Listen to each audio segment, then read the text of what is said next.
Assalamualaikum, hai semua, apa khabar korang? Terima kasih sebab sudah klik video ini dan jangan lupa tekan tombol subscribe. Kembali lagi bersama saya AA berbagi info dan kisah menarik. Oh, sebelum tu jangan lupa tekan tombol subscribe, tekan loncengnya juga. Okay, video kali ini adalah video pewaris keturunan part 10 ataupun part yang last kali, yang final. Tapi yang final ni tak adalah menakutkan ataupun ada huntu-huntu, tapi pengajaran yang melainkan cerita bagaimana keluarga dia diperkenalkan dengan agama yang mana pada masa tu adalah agama Kristian. Jadi tak payah nak lengahkan masa dah sedia. Jom kita mula. Okey, pada malam tu Ella ni dengan ayah dia dengan 2 orang lagi abangnya pergi duk mengintai 4 orang penginjil yang baru masuk ke kampung dia tu. Katanya pada masa tu ada jugalah beberapa orang kampung yang follow dia orang. Pada masa yang sama juga ayah dia ni pergi bawa ilmu yang paling kuat sekali, sebab katanya malam tu dia orang nak pergi serang kan. Bawa ilmu yang paling kuat sekali dengan tangkal yang paling kuat sekali sebab nak pergi serang 4 orang penginjil ni tau. Daripada jauh dia orang ni dah nampak dah 4 orang penginjil tadi duduk dekat bawah pokok. Lepas tu dia orang macam mengelilingi satu unggun api macam tu. Dan dalam masa yang sama juga dekat situ ada beberapa orang kampung. Dah tu dia orang dengar ada suara tepukan, ada suara menyanyi daripada 4 orang penginjil tu. Pada masa tu, diorang ni semua tengah bersembunyi dekat sebalik semak tau. Sebab katanya bapak dia ni nak pergi ngintai dulu, nak tengok dulu ilmu apa yang diorang ni tengah praktikkan pada masa tu. Yelah, kalau dah tahu dah ilmu apa yang diorang ni gunakan, mungkin senanglah sikit nak cari kelemahan ilmu tu kan. Katanya lama jugalah diorang ni duduk perhati, duduk dekat sebelah semak sana, duduk mengintip. Dan apa yang diorang nampak, 4 orang penginjil tadi cuma duduk bertepuk tangan sambil-sambil menyanyi. Itu je. Ella ni cakap tak tahulah pada masa tu sama ada diorang ni semua tengah berdoa ke apa ke kan. Sebab pada masa tu dia bukannya tahu pun tentang agama. Dia tak tahu kata berdoa ni macam mana. Ataupun mungkin si penginjil tadi tengah menyanyikan lagu-lagu pujian-pujian, doa macam tu lah. Dan masa tu diorang cuma fikir, diorang ingat yang keempat-empat penginjil tadi cuma duduk berjampi serapah macam tu. Yelah pada masa tu Ella ni kan tak ada ilmu langsung. Jadi yang dia dengar tu dia bukan tahu pun itu adalah doa ke, itu yang dia fikir yang ada dalam kepala dia orang pada masa tu. Dia orang ni semua tengah buat baca mantra-mantra apa-apa kan supaya ilmu dia orang ni kuat. Macam itulah dia orang fikir. Tapi dia orang nampak lepas selesai je geng-geng tadi berdoa ataupun menyanyi tu, tak ada apa juga yang berlaku. Masa ni ayah Ella tadi pun tepuk bahu Ella. Lepas tu dia cakap macam ni, Ella, kau pergi try ilmu kau dengan dia orang semua. Ayah dia ni pun saya rasa macam cerdik juga kan. Minta anak dulu try, lepas tu baru dia. Ella ni pula sebenarnya dia rasa macam malas-malas macam tu. Yelah dia sendiri pun dia tak suka bermusuhan ke apa. Ilmu yang dia ada tu pun bukannya kehendak dia. Dia terpaksa terima kan. Jadi sebab ayah dia dah minta dia buat macam itu, dia ikutkan je lah. Yelah kalau tak nanti kena bantai pula kan. Jadi masa tu Ella pun duduklah bersila. Dan dia pun bacalah mentera-mentera apa yang dia tahu. Masa tu mulut dia terkemak-kamik lah, duk baca menteranya. Katanya mentera tu sekarang ni dia dah tak ingat dah mentera apa entah yang dia baca dulu. Cuma masa tu dia duk bacalah mentera tu, ambil baca. Dan last sekali adalah kepulan asapnya yang terkeluar. Sekali saya fikir dia punya gambarannya tu seolah-olah macam cerita Piramli tu tahu yang ada dekat kubur tu kan, yang tiba-tiba dia kepulan asap keluar macam tu kan. Dan katanya pada masa tu dia pergi seru ilmu saka dia macam tu lah kan. Dah keluar tu Ella tadi pun bagi arahan kepada saka dia supaya pergi serang 4 orang ni. Dan tahu tak apa yang jadi? Tiba-tiba je ada angin yang kuat sangat macam ribut macam tu, sampaikan saka yang Ella ni hantar tadi terbalik kepada dia orang tau. Datang balik dekat tempat dia orang ni. Masa tu dia orang yang ada dekat situ macam pelik lah kan. Kenapa ada ribut ni, lepas tu datangnya dekat tempat dia orang je. Kalau betul lah itu tu ribut yang sebenar, mestilah semua penginjil tu akan terkesan juga kan. Tapi ini tak, dia orang je yang rasa.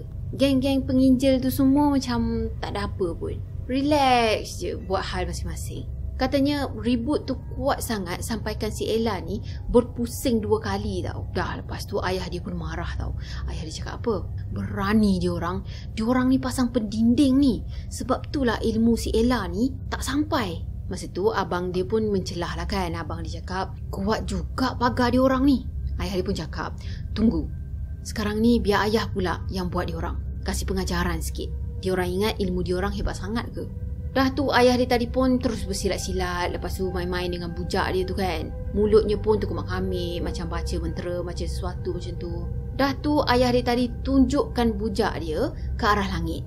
Dan tak lama lepas tu ada satu cahaya hijau yang terkeluar daripada bujak tadi. Dah tu ayah dia arahkan cahaya hijau tu ataupun benda yang ada dekat bujak dia lah pergi ke arah 4 orang yang ada dekat sana, yang si penginjil ni. Tapi cahaya tu tak pergi pun dekat 4 orang penginjil tadi. Melainkan cahaya tu menyimpang. Dah tu terkena dahan pokok sampaikan patah dahan pokok tu. Masa tu lagilah marah ayah dia kan, sebab ilmu dia pun tak menjadi juga. Dah tak boleh nak sabar dah. Ayah dia tadi pun pergi ke arah 4 orang penginjil ni tau. Dalam masa yang sama sebenarnya diorang ni semua penginjil tu masih lagi tengah menyanyi. Jadi geng-geng ayah dia yang lain, Ella dengan abang-abang Ella dengan ada beberapa orang kampung ni, follow lah ayah Ella ni. Pada masa tu penginjil tadi macam agak terkejut jugalah. Tiba-tiba je datang kan segerombolan orang kampung ni ke arah diorang. Tapi kedatangan diorang ni semua disambut oleh penginjil ni. Jadi adalah salah seorang penginjil ni datang mendekati diorang ni semua. Dan pada masa tu Ella cakap dia dengan ayah dia, abang-abang dia yang lain semuanya macam bergerak ke belakang selangkah. Kononnya macam agak berhati-hatilah sebab ilmu diorang ni macam kuat sangat ni. Jadi kita kena berhati-hati macam tu kan.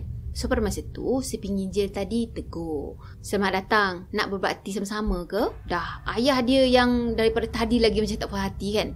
Ayah dia pun marahlah dengan si penginjil ni. Dia cakap, "Kamu kenapa buat kacau dekat kampung kami?" Jadi penginjil ni bagi tahu yang diorang ni datang cuma datang untuk melawat sahaja, bukannya nak buat kacau ke apa. Dan ayah dia tadi pun tanyalah kan, "Apa yang kau cakap ni? Ilmu apa yang kau pakai?" Yelah sebab dah hantar banyak kali dah tapi tak tembus, tak menjadi. Sebenarnya yang paling penting dia nak tahu ilmu apa yang si penginjil ni pakai. Itu je. Dah si penginjil tadi pun bagi tahulah yang diorang ni sebenarnya tak ada ilmu pun. Yelah ilmu yang dimaksudkan adalah ilmu gaib itulah. Dah ayah dia ni tak puas hati lagi kan. Dia cakap, "Kau jangan nak menipu Esok petang kalau kau berani, esok petang kita datang untuk beradu ilmu. Kalau ilmu kau kuat, kalau aku kalah, kita orang akan ikut apa yang kau nak. Tapi kalau kau yang kalah, kau kena keluar daripada kampung ni." Masa tu baru je si penginjil tadi macam nak bagi tahulah kan, nak bercakap lah kan dengan sopan lah kan biasanya kalau orang yang bawa agama ni. Tapi bapak dia ni macam tak nak dengar apa-apa, dia terus belah daripada situ. Dalam masa yang sama juga Ella ni nampak tau yang ayah dia tengah pegang dada macam seseolah rasa sakit dalam dada macam tu. Tak boleh nak bernafas tapi dia cuba tahankan juga. Biasalah nak tunjuk yang kata dia ni kuat macam tu kan. Ella pula masa tu dia diamkan je, yang dalam hati dia ni dia cuma fikir, inilah orang yang boleh tolong aku. Katanya dia yakin sangat inilah orang yang akan buang saka yang ada dalam badan dia. Dalam masa yang sama juga ayah dia tadi dengan geng-geng dia yang lain semuanya dah belah daripada situ dah. Tinggal Ella je yang kat belakang sekali. Sebenarnya Ella ni macam fikir masa ni lah dia nak minta tolong dengan penginjil ni kan. Tapi dia takut juga kalau lah ayah dia perasan yang dia nak minta tolong, nanti kan kena marah pula, kena pula dia kan. So dia tengok je ke arah ayah dia, tengok ke arah penginjil ni, dan dia katanya nasib baik jugalah ayah dia ni berjalan je tak pandang belakang pun. Padahal dia dah ketinggalan kat belakang. Ada berdiri je dekat situ, dekat dengan penginjil pada masa tu. Bila ayah dia dah jauh dah pergi, dia masih lagi tercegat dekat situ dan dia pun cubalah nak bercakap dengan si penginjil ni. Cuma dalam masa sama dia macam agak berhati-hati jugalah sebab dia takut kalau lah si penginjil ni bagi dekat dia ilmu apa-apa, dia macam get ready dah nak berlawan kan. Tapi dia perasan bila dia mendekati penginjil ni hanya tersenyum pada dia. Tak ada pun tanda-tanda yang penginjil ni nak berlawan dengan dia. Lagipun dekat sana, dekat unggun api sana, ada lagi lah beberapa orang kampung. Dah tu penginjil tadi pun tegur dia. Penginjil tu cakap, "Jomlah ikut kita orang duduk dekat sini sambil-sambil berdoa, sambil-sambil sembahyang macam tu." Ella ni pun tanya, "Saya dengar ilmu korang ni kuat, boleh korang tolong saya?" Jadi penginjil ni jawab, "Ilmu? Kita orang tak ada ilmu. Tapi kalau ada yang kami boleh tolong kamu, kami akan tolong." Dah tu Ella pun bagi tahu yang dia tak nak ilmu yang ada pada dia sekarang ni. Dia tak nak ilmu warisan nenek dia ni. Katanya dia tersiksa selama ilmu ni melekat dengan dia. Dah tu penginjil tadi pun macam diamkan diri. Dia tengok tengok ke arah kawan-kawan dia yang lain. Dan pada masa tu dia macam berbincang-bincang lah dengan kawan-kawan dia. Katanya lama jugalah diorang ni duduk bercakap, duduk bincang sama-sama. Dah siap tu barulah si penginjil tadi datang ke arah Ella ni. Lepas tu dia senyum ke arah Ella. Dan si penginjil dia cakap, kami tak boleh nak janjikan apa-apa dengan kamu, tapi kami akan usahakan seboleh yang mungkin untuk tolong. Sebab kami percaya dengan Tuhan yang akan menurunkan tangannya untuk menolong kamu. Yang paling penting kau kena percaya dengan tangan Tuhan yang nak tolong kamu tu. Dah tu Ella mengiyakan. Dia cakap, ya, saya sanggup buat apa je. Dah tu penginjil tadi cakap, esok petang kita jumpa dekat sini. Lepas tu kau bawalah semua barang-barang ilmu kamu tu, bawa ke sini. Itu pun kalau kau betul-betul nak keluar daripada ilmu ni. Ella pun setuju kan. Dia cakap, okey, kita jumpa esok. Masa Ella tu dah sampai kat rumah, Ella nampak yang ayah dia ni dalam keadaan duduk bertapa macam tu tau. Katanya mungkin ayah dia tengah buat persediaan lah untuk bertarung esok hari tu kan. Jadi sampai je rumah tadi, Ella ni terus mencari satu botol dia tau. Katanya botol tu nenek dia suruh simpan elok-elok. Dan ada 4 botol sebenarnya. Botol warna putih. Dia sendiri pun macam heran juga. Kenapa nenek dia macam insist sangat supaya dia jaga 4 botol ni betul-betul kan. Tapi bila ditanya, ayah dia cakap itulah tempat di mana ilmu-ilmu nenek dia disimpan. Okey, cerita pasal botol ni sendiri pun ada macam mistik-mistik juga tau. Sebab ada satu hari tu dia nampak botol ni macam ada minyak dekat dalam tu tau. Dan minyak tu penuh tau. Cuma masa tu dia belum jadi pewaris nenek dia ni lah. Yang peliknya, kadang-kadang dia nampak botol tu penuh dengan minyak. Kadang-kadang dia nampak botol tu dah tinggal separuh minyaknya. Kadang-kadangnya pula botol tu kosong. Lagi pelik, dia pernah nampak minyak yang ada dekat dalam botol tu bergoyang-goyang sendiri. Dah tu dia pernah nampak yang botol tu bergerak sendiri. Pernah juga dia pergi tumpahkan minyak yang ada dekat dalam botol tu. Tertumpah sebenarnya, bukan sengaja kan. Tapi bila dia tengok esoknya tu, minyak yang ada dekat dalam botol penuh balik tau. Minyak yang ada dekat dalam botol tu pun berbagai-bagai jenis. Ada yang pekat, ada yang cair. Ada juga yang separuh pekat, separuh cair macam tu. Dah tu ada juga minyak yang bercampur dengan tulang. Tulangnya pula boleh kata besar juga. Tak tahu itu tulang apa dan macam mana tulang yang besar tu boleh masuk dalam botol yang kecil. Ella ni cakap besar tak besar tulang tu macam tulang daripada tangan orang tau. Kalau nak keluarkan tulang tu memang nak kena pecahkan botol. Pernah juga dia rasa macam pelik lah dengan botol-botol ni. Macam lain macam je kan. Lepas tu dia pergi ambil botol-botol tadi. Dia pergi buang ke dalam sungai. Sungai kan ada dekat belakang rumah dia je kan. Dan bila dia balik je ke rumah, dia nampak botol-botol tadi tersusun rapi, cantik je. Macam tak pernah disentuh. Dia juga pernah bakar botol tu tau. Tapi bakar curi-curi lah. Kalau ayah dia tahu memang matilah dia. Dia pergi bakar botol tu. Tapi bila api dah marak. Dan last kali api tu boleh terpadam dengan sendiri. Jadi pada masa tu dia ambil ke 4 botol tadi. Masukkan dalam satu plastik hitam. Sebab esoknya nanti dia dah janji dah nak pergi jumpa dengan penginjil tu kan. Dan dia fikir mungkin penginjil ni boleh tolong dia untuk hapuskan semua saka, semua apa botol-botol tadi. Esok petang tu seperti yang dijanjikan, diorang sekeluarga ni turun pergi jumpa dengan penginjil tu. Lebih kurang dalam pukul 3 petang macam itulah katanya. Dalam masa yang sama juga macam-macam dah persediaan yang diorang ni buat. Yelah persediaan yang ayah dia buat, yang abang-abang dia buat. Kan nak berlawan nanti kan. Abang-abang dia pun siap pakai tangkal yang paling kuat pada masa tu. Dia pun terpaksa juga pakai tangkal yang paling kuat. Mama dia pula ayahnya suruh duduk kat rumah je. Jadi tunggu je lah kat rumah, tunggu keputusan kan. Katanya ayah dia suruh mak dia ni jaga je rumah. Lagipun rumah tu akan selamat. Sebab ayah dia dah pagar dah rumah tu. Jadi petang tu diorang pergi jumpa dekat tempat si penginjil tadi tengah sembayang. Dan Ella ni cakap dia tengok ke arah muka si penginjil ni, seolah-olah diorang macam tak rasa takut, tak rasa gementar, tak rasa terancam pun. Yelah tengok ke arah muka-muka penginjil tadi, tak rasa macam takut langsung dengan ayah diorang ni. Lagilah bengang ayah diorang ni tau. Jadi sampai je dekat sana tadi, dah jumpa 4 mata ni kan. Ayah dia ni terus pergi serang si penginjil ni. Tapi tak sampai pun ilmu ayah dia ni pada si penginjil. Pada masa tu Ella rasa macam wah hebatlah diorang ni macam tu. Yang Ella ni nampak, si penginjil tu semua cuma tutup je mata diorang, lepas tu baca-bacakan sesuatu. Mulutnya ni terkomak kamit lah kan. Sebenarnya pada masa tu, penginjil-penginjil ni semua hanyalah baca doa je. Tapi sebab Ella dengan family dia ni kan tak ada agama lagi pada masa tu, jadi dia tak tahu pun kata orang-orang tu semua cuma berdoa. Diorang ni fikir yang penginjil tu semua tengah baca mentera. Lagi satu, semua penginjil tu tak serang pun diorang ni semua. Tapi diorang cuma terkumak kamit baca doa. Dan ayah dia dengan abang-abang dia yang lain lah tengah sibuk menyerang penginjil ni. Cuma tak tembus-tembus juga. Sampailah ayah dia dengan abang-abang dia semua dah penat dah. Punyalah serang sampai penatkan diri tau. Ayah dia ni punyalah marah sebab ilmunya tak menjadi kan. Sampaikan dia pergi patahkan bujak dia. Ya kan bujak dia itulah tempat ilmunya tersimpan. Dia patahkan bujak tu sebab terlalu marah. Ayah dia pun apa lagi? Pergi ke arah 4 orang penginjil tadi. Dan 4 orang penginjil tu cuma tersenyum ke arah dia orang. Tak rasa terancam. Tak rasa macam tengah bergaduh sekarang ni. Dan diorang yang lain, anak-anaknya, Ella dengan abang-abang dia, follow je lah ayah dia ni, pergi ke arah penginjil tu. Masa tu, Ella fikir, mungkin ayah dia ni nak pergi berlawan lah dengan penginjil tadi kan. Nak pergi gaduh ke apa kan. Tapi, bila sampai je dekat dengan penginjil tu, ayah dia ni melutut. Dan ayah dia cakap yang dia nak belajar ilmu yang penginjil ni tengah amalkan. Ella ni cakap sekali fikir dia rasa macam kelakar pun ada juga.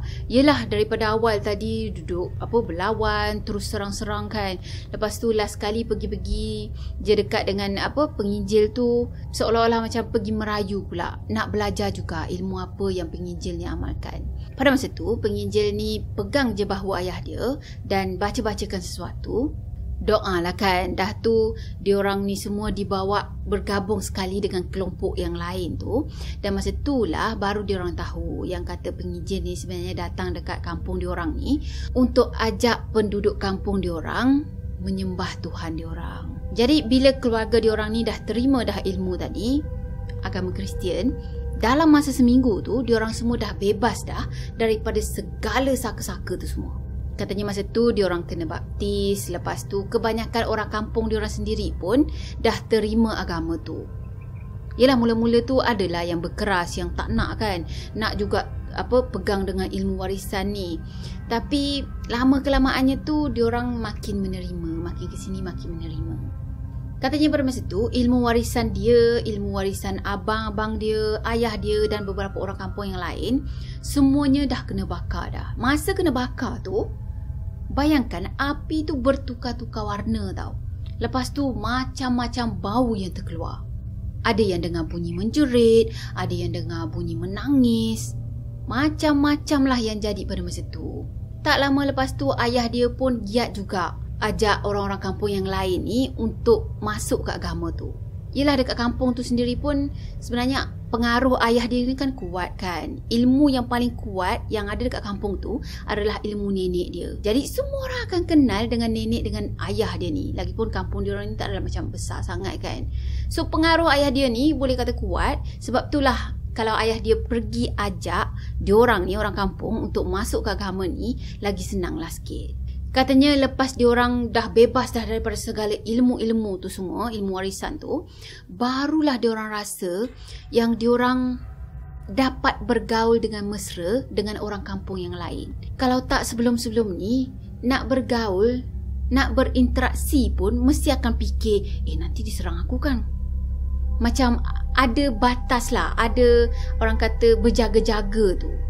Tapi lepas dia dah buang segala ilmu tu, diorang satu kampung boleh beramah mesra. So pada masa tu diorang boleh rasa sangat ada perubahan yang besar yang berlaku dalam kampung diorang. Dah tak ada lagi dah nak gaduh-gaduh, lepas tu mati sebabkan ilmu-ilmu. Walaupun awal-awalnya tu sebenarnya ada lagi lah sikit-sikit, tapi lama kelamaan semuanya dah hilang dah. Dah tu Ella ni pesan lah supaya jangan nak cuba-cuba untuk ambil ilmu-ilmu yang macam gitu. Sebab katanya benda tu akan balik kepada diri sendiri, akan makan diri sendiri. The end. Yeay, dah habis juga sampai part 10 kita kan. Ben 10. Okey lah, saya rasa sampai sini untuk video kali ini. Saya harap korang suka video ni. Dan macam biasa kalau korang suka video ni, jangan lupa untuk tekan tombol like, comment, share dan juga subscribe. Jumpa lagi next video. Bye-bye. Assalamualaikum warahmatullahi wabarakatuh. Bye.